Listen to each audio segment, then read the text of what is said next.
Hi everyone, I'm Gabby from Singapore Art Museum, SAM for short, and I'm so pleased to welcome you to the program A Date with Sam, Berny Tan. This program is part of SAM's exhibition Art in the Commons, Data Visualizing Jurong, which is currently on show at Science Centre Singapore. So just a reminder as well that we will be recording the program. And this presentation, you can actually go down to have a look at it all the way until the 11th of September this year. So today, I'm very pleased to introduce you to our three speakers.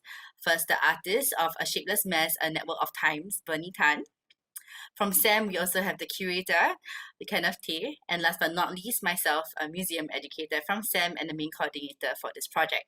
So Kenneth and I will join in the conversation later on during the question and answer segment. And for now, I shall hand over the time to Berny to start us off for today. Take it away, Berny.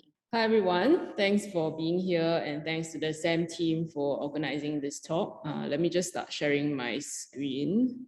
To those that have encountered my practice before, you might know that I alternate between artist and curator. Even within my art practice specifically, I also explore a few different approaches, which I classify into two loose categories, one being data visualization and the other being embroidery.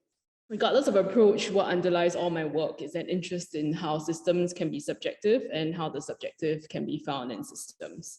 So for the first section of my talk, I'll briefly share some of my past works that fall within the category of data visualization, which is defined as the translation of information into a graphic representation, such as a diagram or map or chart.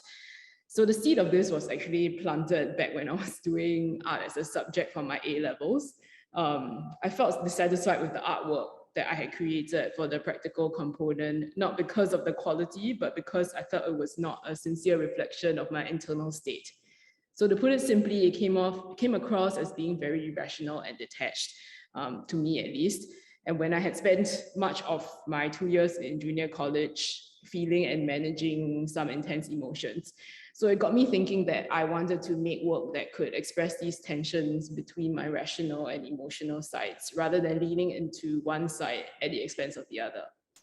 So when I got around to doing my undergraduate studies in New York, this was very much on my mind, and I was consciously searching for solutions, so to speak.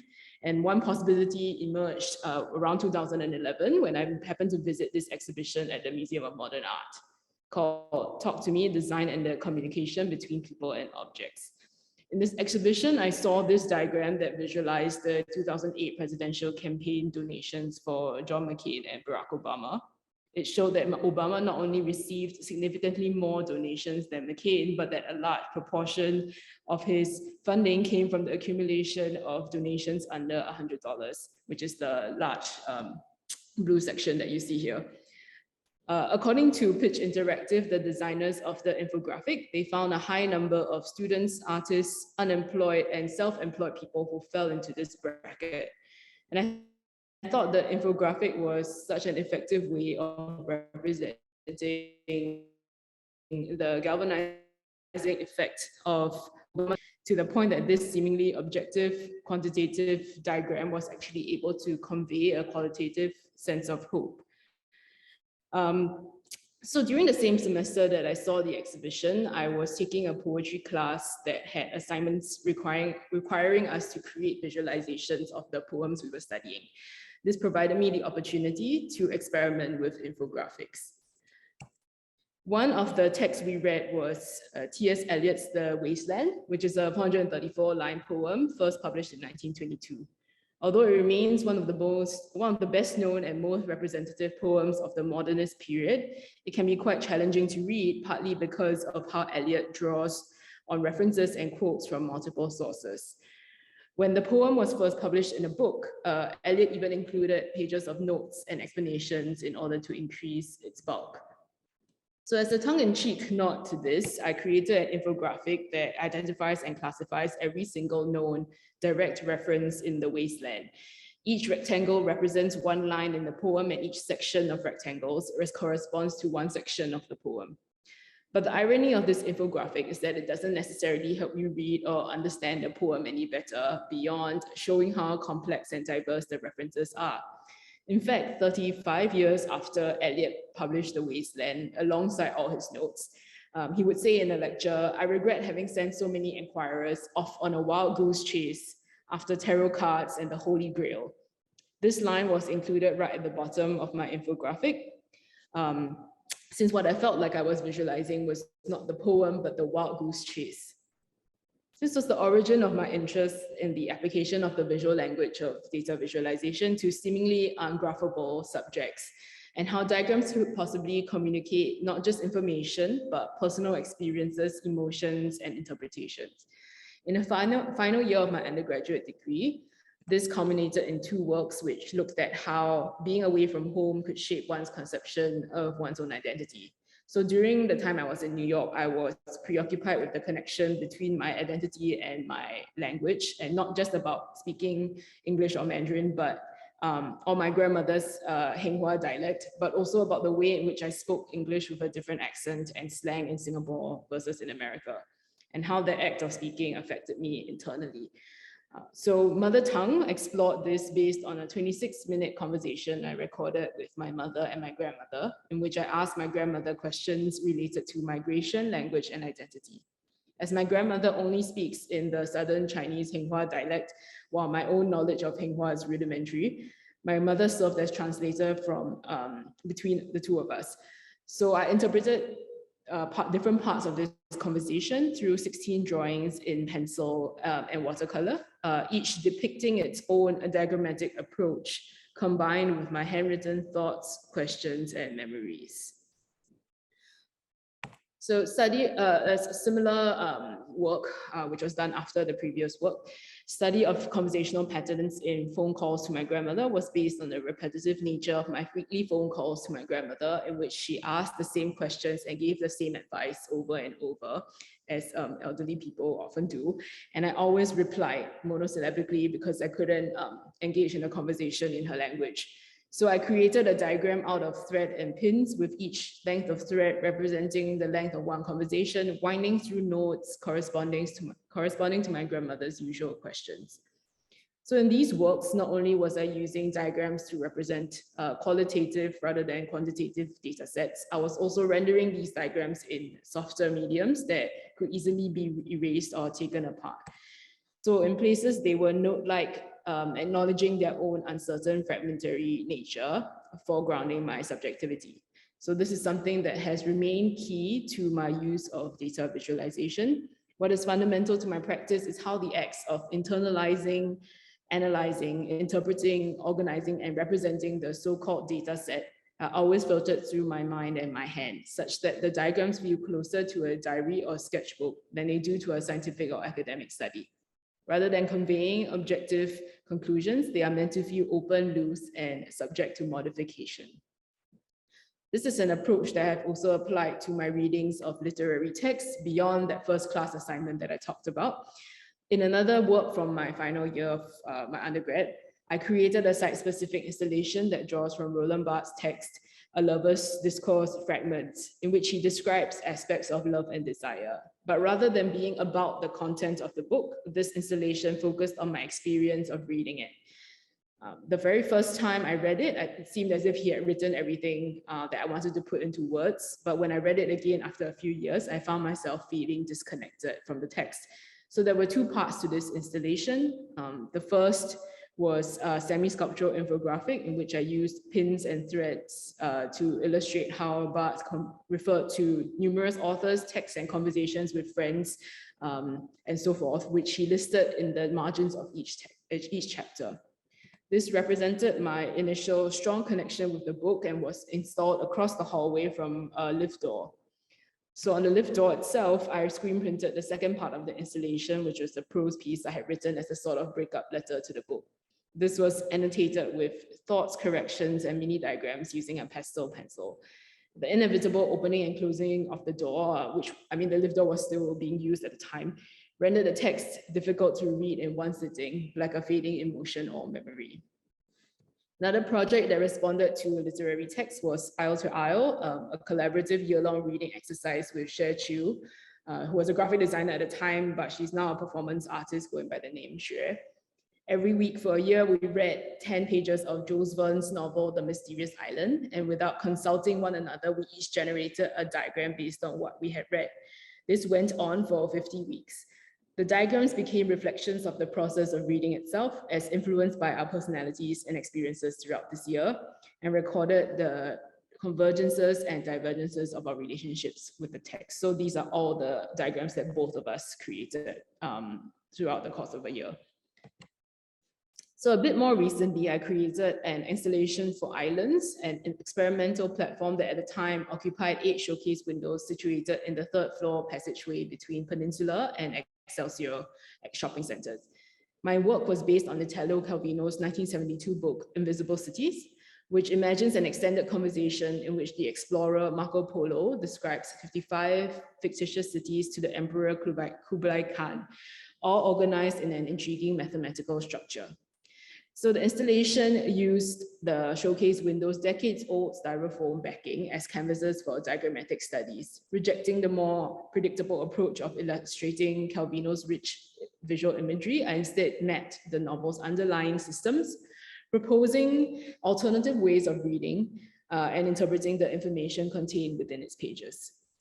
Although my data visualization strategies tend to focus on my own experiences and perspectives, I've also attempted to adapt them for public commissions, besides the one obviously that I'm talking about today. I'll just touch quickly on a couple that I had done previously, both of which relate to books in a different way, but which also involve a kind of aggregation and classification of information. The first was commissioned by Open House as part of a singlet event that focused on the bookstores at Bras Basah Complex. This installation was inspired by the secondhand bookstore called Avenue and how the books on their shelves are stacked horizontally to maximize shelf space. Although I hadn't read most of the books, the spines actually felt strangely recognizable to me since many of them were from popular series deemed resellable by the owners of the bookstore. Drawing from the advertising banners hung along the railings of Bras Basah Complex, I translated the spines into PVC banners that flatten, abstract, and repeated the design elements of the spines. So another work, a catalogue of imaginary cartography, was commissioned by Shophouse & Co. for Read Fest 2018, which is the National Library Board's annual reading festival. Rather than making a work about the content of the books, I again chose to focus on something ancillary, specifically the maps that are sometimes published alongside fiction novels to visualize the geographical settings of these narratives. This atlas contained close to 300 maps selected from fiction books found in 4 public libraries in Singapore, depicting both imaginary worlds and real places. Scans of these maps alongside the book's information were printed on A1 sheets of tracing paper, then bound by hand. Viewers were allowed to flip through the atlas as well as 37 of the books presented in it. So between this piece and A Shapeless Mess, A Network of Times, there was a gap of almost 4 years, during which I didn't do any major data visualization projects. So when Sam approached me to create something related to the theme of data visualizing Jurong, it was an opportunity for me to revisit this part of my practice. And this project is the most ambitious work I've ever done because I was given a much bigger production budget and had access to a much larger exhibition space. But I think it's still rooted in a lot of the same strategies and processes that I had developed previously. For those who haven't or can't see it in person, I'll just give you a physical description of the installation for context. A Shapeless Mess, A Network of Times, comprises 128 machine-knitted lanterns arranged in 2 interlocking spirals, inviting visitors to meander through this immersive installation. Each of the lanterns corresponds to one individual's memories of the Chinese garden. This was visualized based on my analysis of their response in our public consultation and fabricated in collaboration with researchers at the Singapore University of Technology and Design. The lanterns were knitted primarily out of thermal fusion bonding yarn, which stiffens when it's heated over a mold, which we'll show shortly if this decides to load. No, hold on.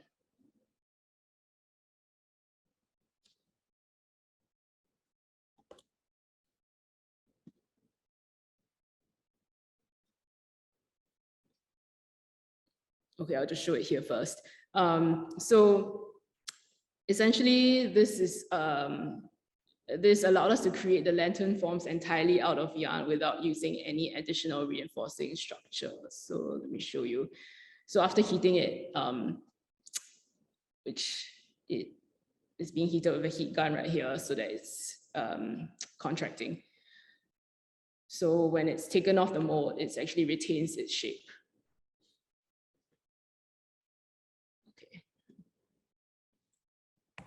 So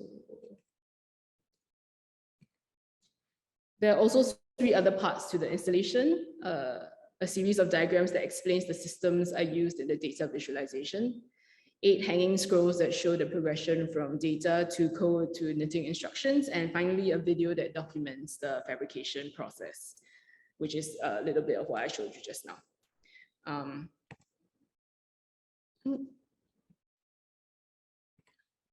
So when I first began conceptualizing this work, I started off by spending a day exploring some parts of Jurong, including the Jurong Lake Gardens.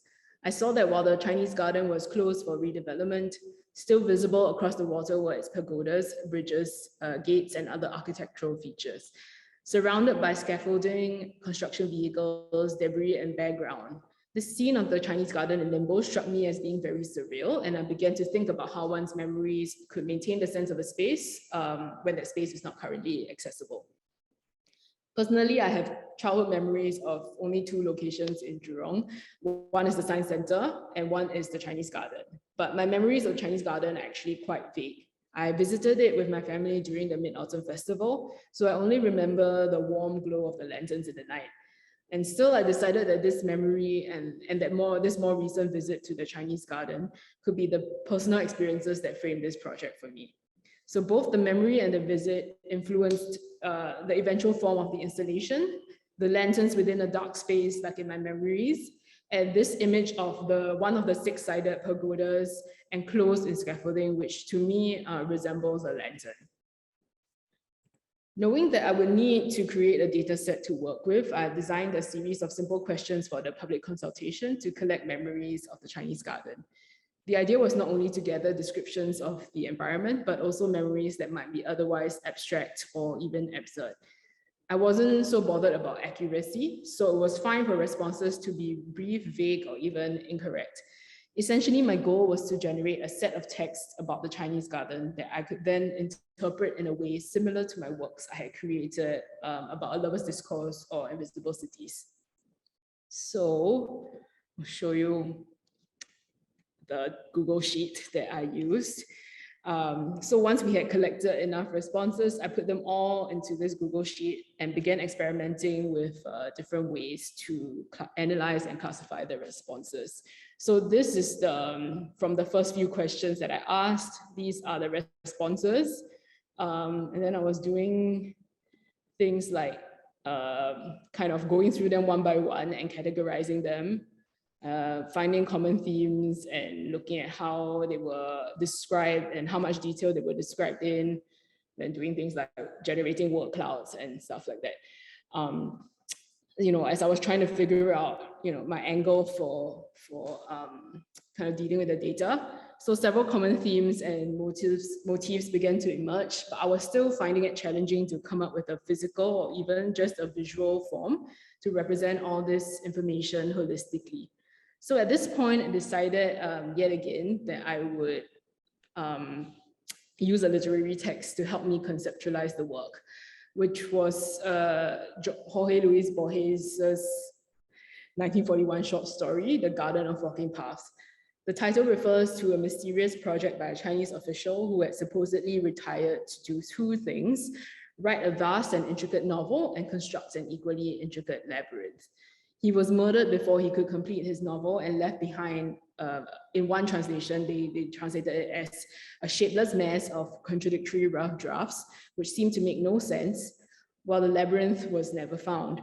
It is later revealed that the novel that he wrote, which has multiple timelines and disjointed plots, is meant to be the labyrinth itself, with its forking paths occurring in time rather than in space. The novel illustrates its author's belief that time is not absolute and uniform, but rather a dizzily growing, ever-spreading network of diverging, converging, and parallel times. As I was contemplating this description, I began to think about how each response to the public consultation was in fact one timeline of the Chinese garden, specific to the experience of that person. In that case, I didn't have to create a large-scale installation that merged them all together, but rather create a series of smaller objects that represented each person's timeline. This also became a subversion of data visualization itself, rather than distilling the data set into a graphic that generalizes across all responses and erases the individual. Each response could be worthy of its own mini data visualization. Therefore, the two halves of the title, which are phrases from the short story, represent this progression from a shapeless mess of this data set of memories to the textured network or labyrinth of memories that, even in all their differences, will describe a common space. So in my research, I also found that the architecture of traditional Chinese gardens is supposed to be, in some interpretations, labyrinth-like. The visitor is meant to feel like they are getting lost in a remote landscape as they meander through an environment that has no clear destination. This is a bit of a different take from a more Western style garden where everything's very organized. So this further cemented my decision later to hang the lanterns in a labyrinth-like arrangement that could be entered by the visitor. So moving on to the fabrication, this project actually marked the first time, that I chose not to create the work by my own hand alone, instead collaborating with a team from SUTD, as I mentioned earlier, whose textile-based work I had seen in another exhibition. So I reached out to one of the researchers, 𝘮𝘢𝘴𝘬𝘬, who happens to be a secondary school friend of mine, and she told me about their work with the industrial Shimaseki knitting machine, which is at SUTD's Digital Manufacturing and Design Center. So since I knew this project was going to be presented at the Science Center, I thought it would be a great opportunity to finally embrace a more computerized way of working that I had been resisting in my practices all these years. As you might have noticed previously that I basically barely used anything that was computerized besides doing digital illustrations of an infographic. So in reality, the computerized method still ended up being quite labor intensive. I spent quite a few weeks at SUTD during the prototyping process, collaborating most closely with another researcher, 𝘮𝘩𝘁𝘓𝘓.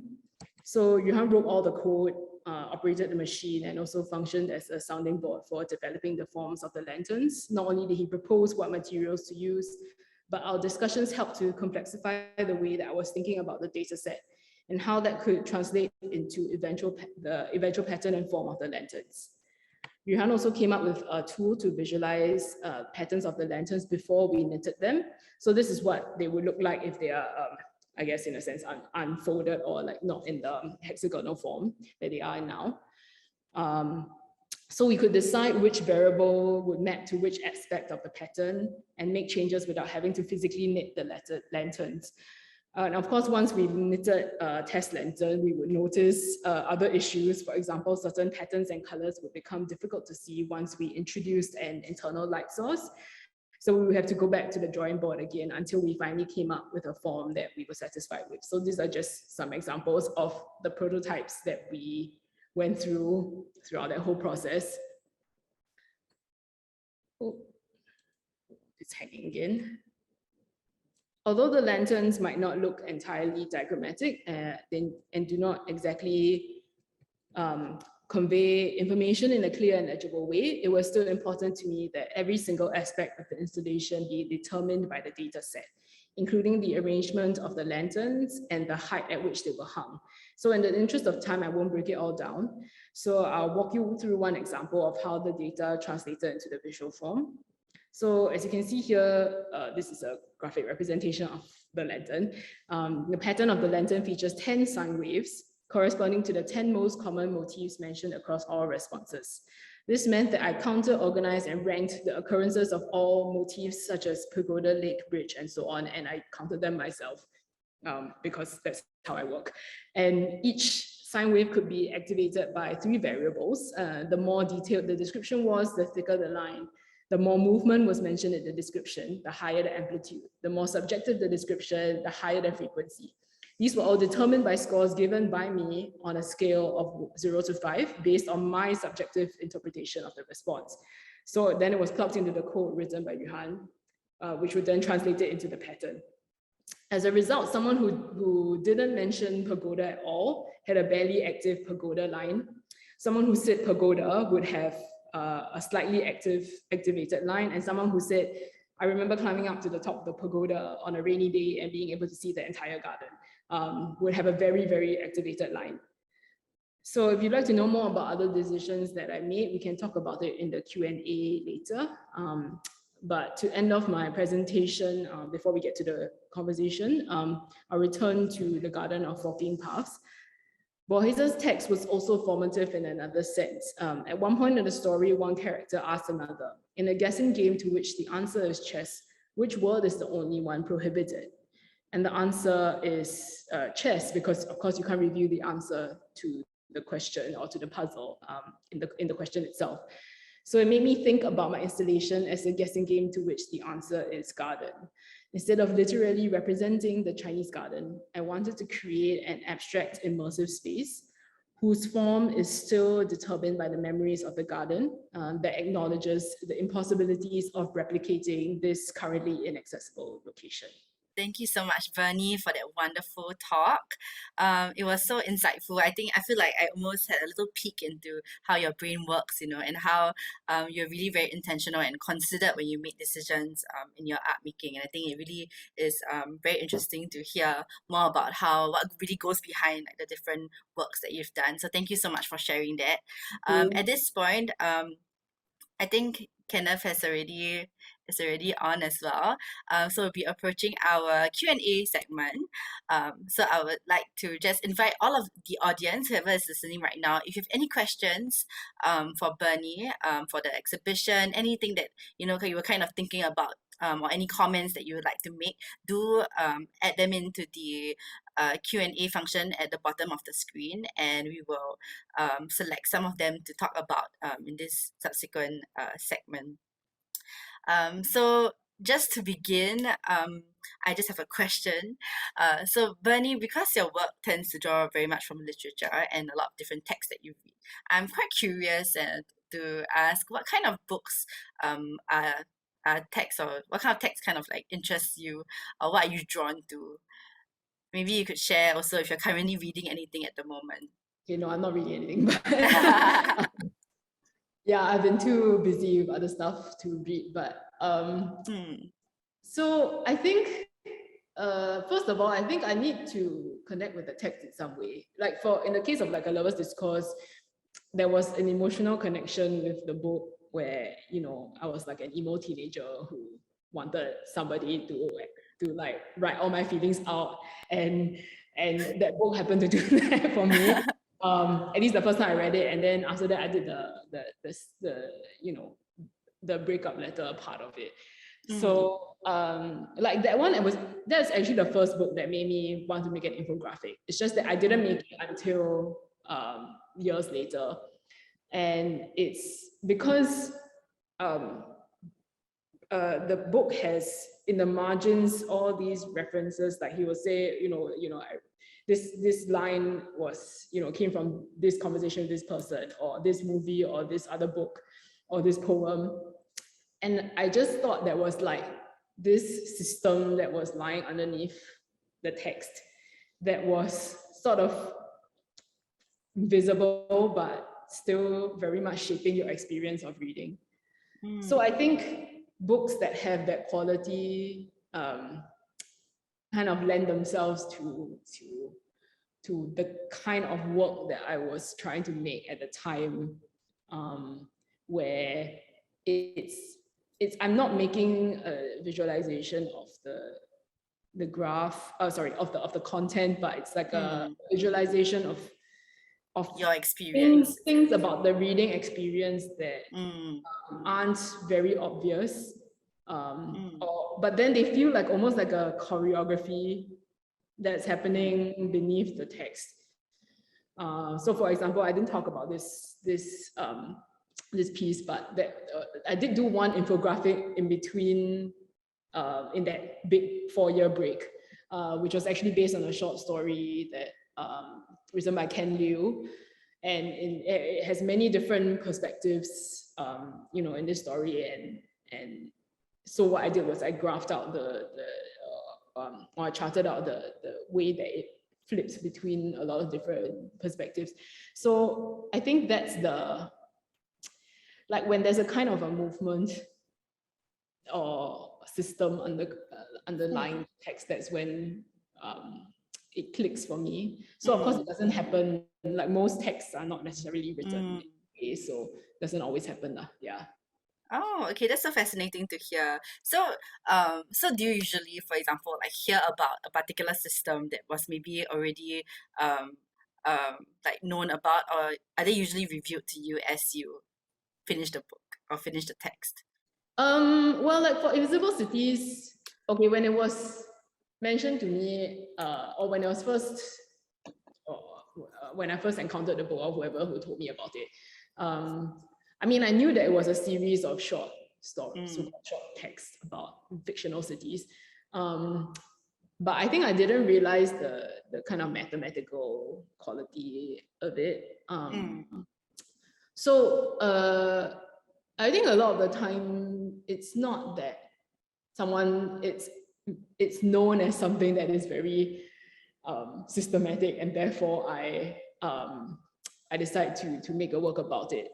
But like, for example, with Invisible Cities, actually all the works that people make about Invisible Cities are not about the system. They're about like, oh, let me draw how he describes the city, and let me kind of illustrate the imagery of it, which that's not what I'm interested in at all. And actually I kind of made that series of work because I was so annoyed that people were just making works about the imagery, which I didn't really think was, to me, what the point of the book was. Like, it's not about the fantasy of all these different cities. It's about the way that he's like unfolding and revisiting all these different themes that keep going and going. And it's a different city, but it kind of recalls the city from before that was in this different section, and blah blah blah. So that's really how I made that decision to make the infographic at the time when I was doing these kinds of works. Yeah.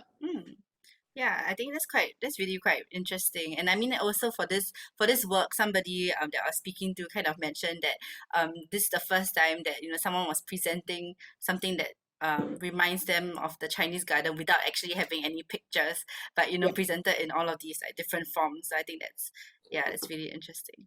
Yeah, I'm very against using imagery in my work. I just feel like it's okay for me. I feel like it's pointless because if the thing already exists, then why do I need to draw it again or whatever? So I love that.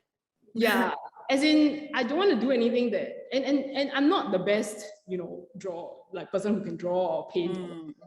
So what do I have to contribute to that kind of imagination of a space or of whether it's a fictional space or a real place? So even with my embroidery, which is like hung up behind me, I also avoid using imagery because I'm more interested in the process and in the kind of accumulation of in the case of the data visualization, it's the little bits of the data set, and in case of embroidery, it's the stitches. Yeah. And I think the process is really, you can really see that drawn up process, and I guess the intentionality at every aspect and every part of the work in the final presentation as well. So we do have a question. Maybe I can just highlight this to you. Thank you so much for that question. So the exhibition at Science Centre is really pretty. Heard you mentioned earlier about not leaning too much towards one side of rationality or emotion, sort of without sort of compromising the other. Thought that was very interesting. Were you able to achieve this balance in your latest projects, like balancing the rationality and emotions without compromising each other? So I think I mean personally, I'm been satisfied with how I've been doing it, but I think it's also for others to judge how much I balance the rational and emotional. But I mean, that was this thing that I came up with when I was like 18 years old. And, you know, I was just, I mean, of course, at the time, you know, you think a lot of things are presented to us in society as binaries, as like opposites. And of course, in reality, they are not. I mean, the fact is that people, everybody, not just me, switches between rational and emotional. I mean, as we try to unpack our emotions, we are like trying to understand and rationalize them, and then we feel them, and then we switch back. And so I think I was interested in that, like what happens when you're trying to switch back and forth between both, and the mess that happens and the entanglement that happens. So I mean, the works that I've done so far are kind of trying to achieve or like present that entanglement, or not try to resolve it in a way. I guess it's with, like, for example, with this work, there's a rationality to, you know, I'm going to translate this result or this response that we got into a number, and that number then translates into a sine wave that then translates into this code that then translates into, you know, the what's knitted by the knitting machine, which is essentially, you know, a series of stitches that it is a system in itself. But at the same time, the way that I decide how to judge this score is my decision, my subjective decision. And then the way that I, you know, that me and 𝘮𝘀𝘴𝘴 were like kind of going back and forth trying to decide and like arguing about what should be, what should be the pattern and how to make it more complicated and all this stuff. Like, that's messy, and that's, you know, very much part of this kind of this whole process of making the work. And then eventually the installation itself, like it was a deliberate decision to introduce or to present the parts of the process without necessarily saying, here is the infographic that represents this thing, but trying to represent it with simple captions that give you the sense of the process without necessarily explaining it like an educational or pedagogical or didactic thing. So and then, I mean, I guess if with my embroidery as well, it's you know, like I said, in an accumulation of stitches and accumulation of data points, so to speak, that are building up. But of course, the feeling of embroidering is very tedious, and then the emotions that go into the embroidery are very intense. So, I mean, I won't say that whether it's like I've been able to achieve a balance, but that as a conscious effort to switch between seemingly systematic and seemingly emotional or subjective things, and then allow that to keep toggling back and forth in the process and in the whatever artwork that I make eventually. Yeah. Thank you so much for that. I hope it answers your question. Maybe Kenneth, do you have anything you want to? Yeah, I just wanted to chime in. Yeah. Thanks for the presentation, Bernie. So on that note on systems and subjectivity, I just wanted to point out, you know, in thinking about the system in which you've created for this set of data viz, right? There's obviously certain subjective factors that you've taken on, particularly in this case, the graphical representations, right? How you choose to present the system of data that you've collected. Yeah. I just wanted to ask then on that note of subjective, maybe with a very simple question first to begin with, and then maybe I can ask the second question after. But I'm just curious, I think most people recognize the lanterns, and perhaps they maybe even see the pagoda in it. Yeah. But I'm curious about the choice in which you've used the sine wave. In this case, kind of intrigued by it, but also kind of surprised, I would say, initially when you came out with the project. Yeah, I think, okay, so the sine wave, it was like, we arrived at it at like, I guess we were wrangling with the data set, right? And at this point we had you know, gotten to this point where I was like, okay, we can look at the three, let me go back to this bit. So where we decided that, oh, this was, you know, three kind of spectrums that we could look at within you know, a certain someone's memory, and that would kind of apply to, and that would make it interesting. So we were experimenting with different things that could represent the three different variables. So the sine wave, because it has the thickness, the amplitude, and the frequency, I mean, it was already you know, something that we could use you know, straight off, that we didn't have to create something new for, and you know, that suggests a graph without necessarily having like the axes and the, you know, all the things that would complete the graph. So that's how we ended up with sine waves. And also because, I mean, there were certain discussions about like, oh, do we want to have patterns, and do we want to have, you know, different colors and things like that. But ultimately, I think also driven by the practicalities of the lantern being lit from the inside, the main data sets had to be in black and white, so that a contrast between the different colors could be very obvious.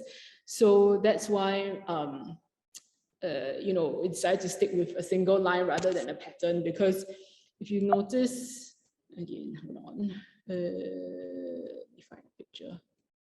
Actually, so there's actually some kind of like little characters which represent the density, the word count in terms of the density of the text.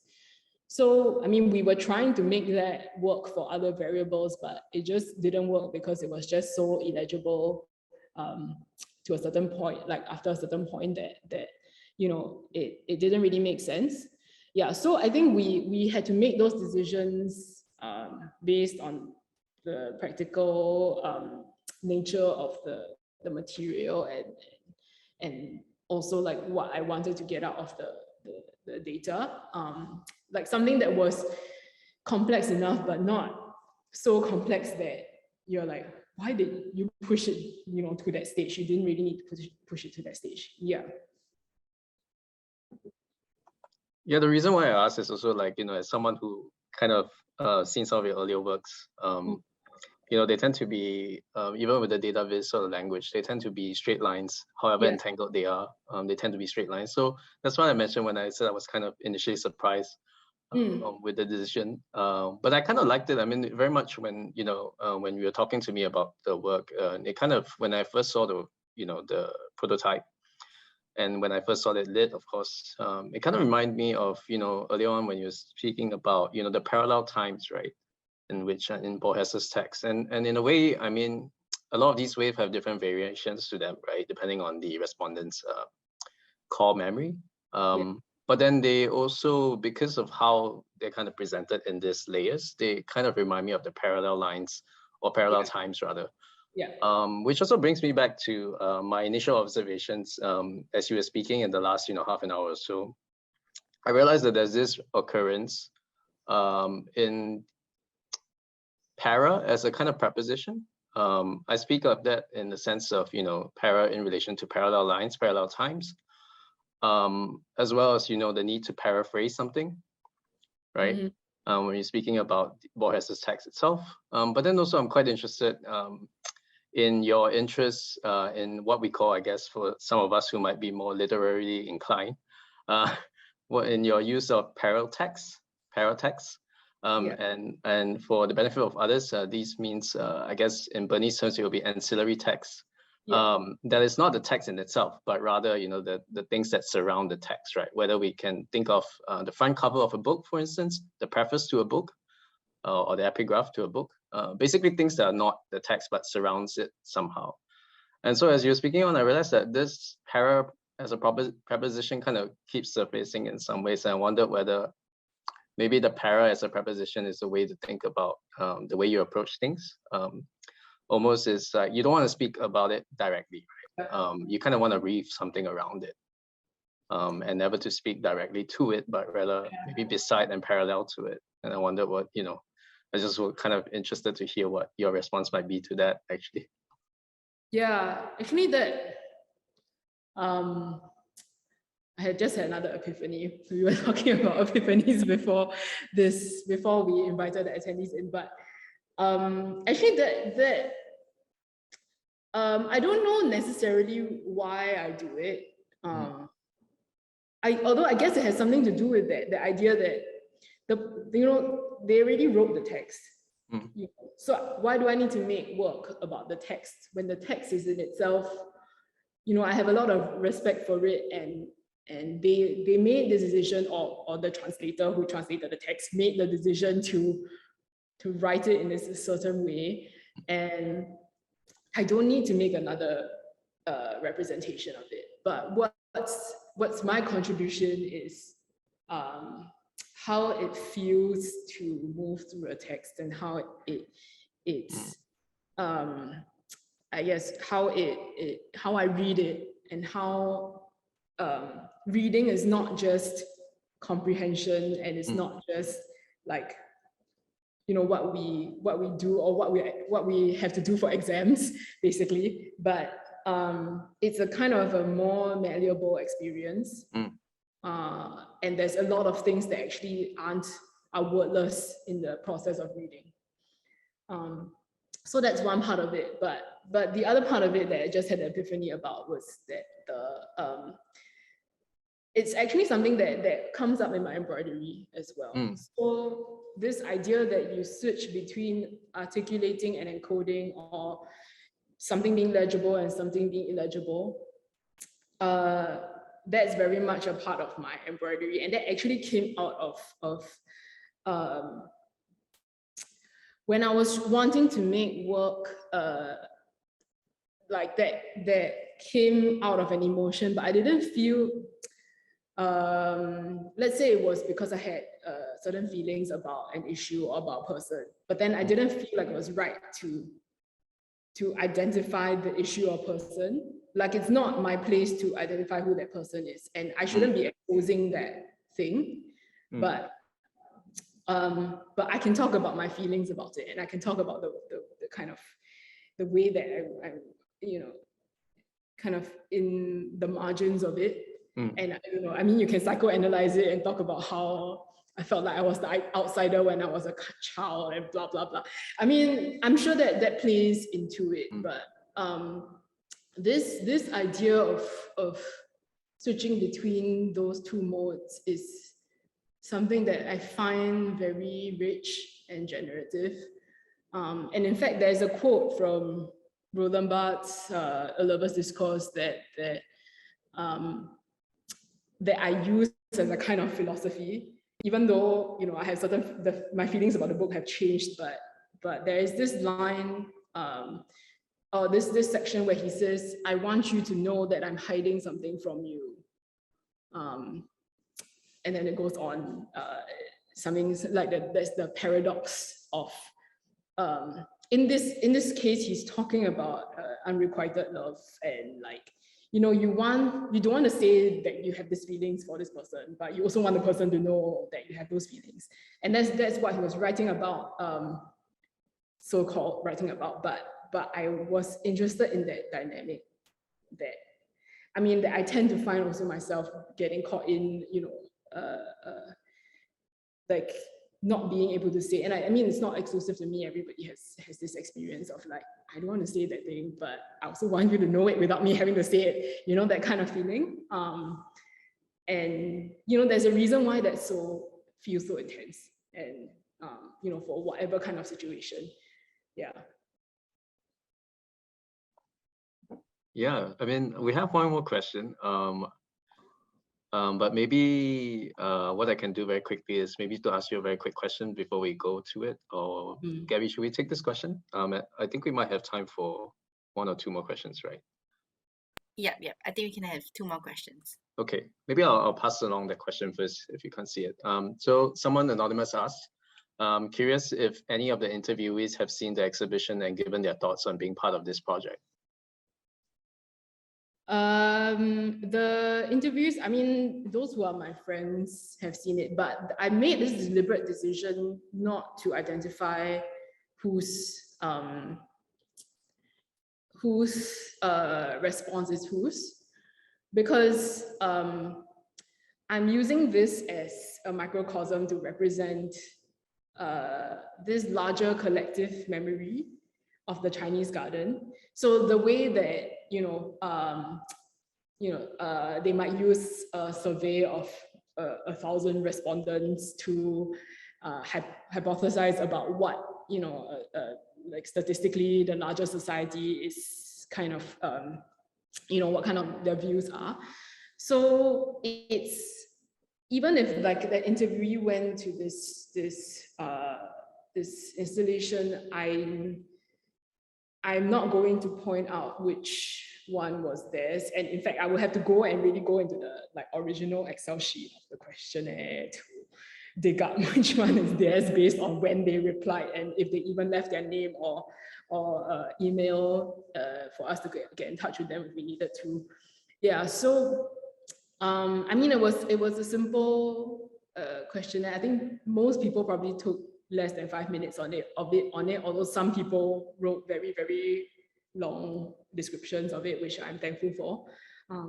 Yeah, but that's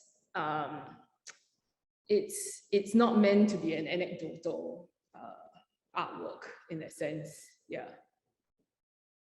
Yeah, I mean, on that note, I mean, it kind of comes back to what I wanted to say also earlier. I think the work is really not about fully representing any individual response or any individual subjectivity in this case, right? It's really about what you actually don't see in this installation, which is the garden itself, right? Which you could interpret as that shapeless mess that you don't see, or rather the mass of data that you collected and have whipped into shape. But I guess it's also, to me, fundamentally also about how a particular location or thing, in this case, the garden, can unravel into this whole multitude of times, right? Parallel times that, that is, I guess, lived in through people's memories of that space, right? So one thing unfolding. So it's not as if the garden exists in this absolute Newtonian time, right? Uniform time rather. But rather something that unravels into this whole network of times, right? In its multiplicity. Yeah. So yeah, I maybe also, if I can squeeze in one question, if I can be selfish, and if the audience will indulge me, I just wanted to maybe ask you one final thing, which is, maybe you can share with us a little bit about what you're doing right now. Where are you? Actually, I think we may not have mentioned.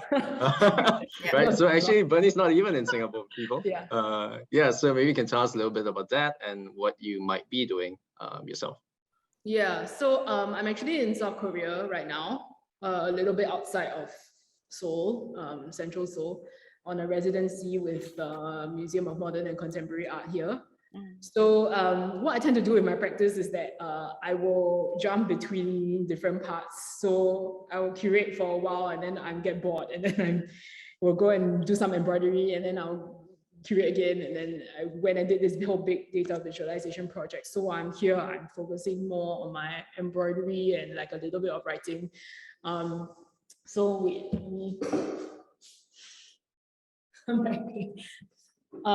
so something I've been exploring is going back to the articulating and encoding part. So like this is a small exercise that I did where I used the thread from the fiber from the fabric as thread, and I used it to sew text into the fabric itself. So it's meant to be slightly illegible or very illegible. It's a white on white kind of effect. Yeah, so I've been doing that, but also, of course, exploring and looking at the way people make exhibitions and make art here. Yeah, so that's what I'm doing at the moment. That sounds great. That sounds really great. Actually, just out of curiosity, like for that piece that you created, how long did it take to kind of put that together? I didn't count for this because I was watching a lot of Netflix while I was doing it. I wasn't being very efficient with it. So usually if I'm like rushing, let's say I'm rushing embroidery work for a show, I will not watch TV, but I listen to podcasts and audiobooks so that I'm not, especially if I'm watching something that is not in English, I need to keep looking up and down to read the subtitles. Right. So for this, I decided, I was just, I've been spending a lot of time on my work, so I was like happily watching Netflix while doing this. So yeah, but actually I think, it's probably, if I condensed it, just a few hours or a couple of days work. Wow. Focused on it, which to me is like nothing. I mean, the way that I work with embroidery now, I'm very used to spending hours and hours just to make one small piece. Amazing. Thank you so much. Thank you so much for sharing. So I think that's all the time that we have for today for this talk. Thank you so much to Bernie and also to Kenneth for sharing with us. And a huge thank you as well to everyone for attending and sending in your comments and questions. We hope that you guys have enjoyed the program.